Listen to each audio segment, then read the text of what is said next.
Oke, selamat malam teman-teman semuanya. Selamat datang di channel Ngobat. Malam ini kita akan ngobrolin tips hemat ala anak kos. Ini nanti akan kita bahas secara singkat.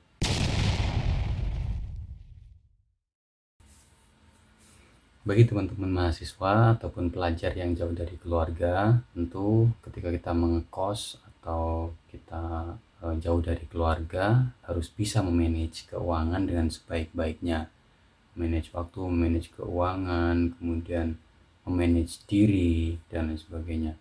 Nah, dalam hal memanage keuangan yang berhubungan erat dengan proses tempat tinggal kita bertempat tinggal di kos, tentu ini menjadi hal yang penting untuk kemudian kita perhatikan. Nah, sebagai anak kos, tips yang pertama, ketika kita mencari kos, kita mencari dekat tempat rumah ibadah. Bisa di masjid, gereja, ataupun di tempat ibadah yang lainnya. Nah, ada beberapa keuntungan ketika kita berada atau ngekos di dekat tempat ibadah. Yang pertama, keuntungannya adalah secara pribadi kita akan lebih terpacu untuk beribadah dengan rajin. Itu tentu ya, karena kedekatan kita dengan rumah ibadah itu tadi tentunya akan membawa kita kepada tingkat kerajinan yang lebih tinggi. Yang kedua, sebagai anak kos, ini berdasarkan pengalaman pribadi juga, sesekali atau bahkan seringkali kita mengalami kendala makanan. Nah, ini sudah menjadi hal umum ya. Nah, biasanya di waktu-waktu tertentu tempat ibadah itu menyediakan. Contoh, misalkan kalau di masjid itu pas hari Jumat ada sedekah Jumat atau Jumat berkah, itu biasanya ada makanan. Kemudian pas waktu bulan Ramadan biasanya disediakan juga buka puasa bareng takjil yang disediakan secara gratis oleh pengurus masjidnya, dan itu merupakan sedikit kelebihan daripada kita berposisi jauh dari tempat ibadah. Dan ini barangkali yang disebut dengan berkah dari tempat ibadah itu ya. Kemudian yang ketiga, yang tak juga kalah penting ketika kita berdekatan dengan tempat ibadah. Semisal kita ngekos, ternyata kos kita banyak sekali orang-orang atau penghuninya cukup banyak, dan ternyata toiletnya sedikit. Ketika kita dekat dengan tempat umum itu atau tempat ibadah itu, biasanya di sana kan juga ada tempat untuk MCK. Itu bisa menjadi solusi alternatif ya ketika kita udah buru-buru, kemudian ternyata yang ngantri masih cukup banyak. Namun demikian bukan berarti kita menggunakan fasilitas itu secara berlebihan, hanya di waktu-waktu tertentu saja. Itu. Tips selanjutnya adalah teman-teman harus sedia Magicom. Magicom ini penting karena dia akan menjadi alat yang multifungsi. Yang pertama tentu tidak kita ragukan fungsinya, yaitu untuk menanak nasi ya. Kita memasak nasi pakai Magicom. Kita beli beras ke warung, ke toko, atau ke supermarket, kemudian kita nanak menggunakan Magicom. Tapi jangan salah, fungsi Magicom ternyata bukan cuma itu saja, yaitu bisa untuk memasak air. Jadi ketika kita kehabisan air, kita bisa masak di Magicom. Meskipun ini sedikit menyalahi fungsinya begitu ya. Kemudian fungsi yang kedua adalah bisa untuk memasak mie. Kalau air bisa, berarti mie juga bisa. Kemudian fungsi selanjutnya, kalau bisa untuk memasak mie, gandengannya mie berarti telur. Jadi mie ini adalah salah satu menu, dalam tanda kutip, menu wajibnya anak kos. Tapi saran saya jangan terlalu sering mengkonsumsi mie ya, meskipun memang ini seolah-olah menu wajibnya anak kos.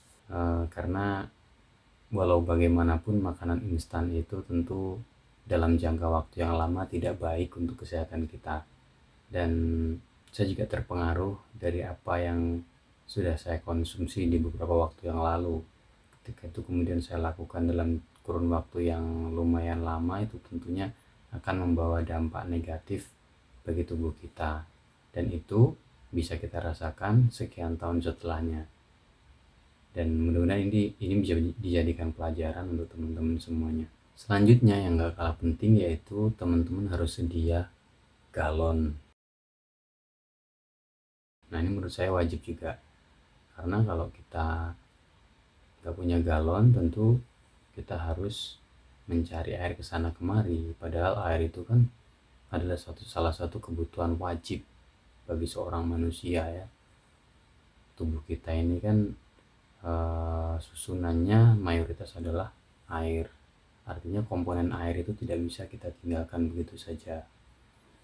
Nah, galon menjadi salah satu hal yang harus kita siapkan sebagai anak kos. Nggak usah pakai dispenser, nggak apa-apa kalau memang budgetnya memang masih belum memiliki, masih kurang begitu. Cuman yang terpenting adalah kita sedia galon. Jadi jika sewaktu-waktu kita masih belum masak air menggunakan magicom yang tadi kita bahas, kita bisa masih punya air di galon. Selanjutnya pada saat pulang kampung ya, kita balik misalkan libur panjang atau libur beberapa hari gitu, atau kehabisan bekal, saran saya ketika balik itu teman-teman minta tolong kakak atau minta tolong ibu, kakak perempuan atau ibu, suruh bikinkan orek tempe. Orek tempe ini kelihatannya simple ya, orek tempe atau orek teri, karena ini meskipun terlihat simple cuman bisa kita manfaatkan dalam kurun waktu yang lumayan agak panjang. Dia nggak mudah basi, jadi suruh bikin orek tempe banyak-banyak. Kalau bahasa Jawanya namanya kering tempe namanya. Nanti dimasukkan ke toples atau apa, wadah, kemudian ketika kita balik ke kosan bisa kita bawa. Nah itu bisa memperpanjang usia makanan kita ya, usia finansial kita dalam 1 bulan. Kemudian untuk kebutuhan MCK, untuk kebutuhan MCK atau kebutuhan di belakang gitu ya, itu teman-teman saran saya menggunakan, kalau sabun menggunakan sabun batangan saja, nggak usah sabun cair. Karena kalau sabun batangan sejauh yang saya pahami itu relatif lebih hemat gitu ya, lebih hemat. Nah, itu untuk sabun mandi, bahkan itu nanti bisa beralih fungsi menjadi sampo juga pada saat-saat tertentu gitu ya, terutama pada saat akhir bulan atau pada saat awal bulan dan ternyata kirimannya masih belum datang. Nah, kemudian untuk cuci piring teman-teman bisa manfaatkan sabun cair, katakanlah sabun yang biasa itu warna hijau itu, saya nggak sebutkan merek. Itu sabun cair yang harganya ada yang 1.000-an, ada yang 2.000-an, ada yang 5.000-an.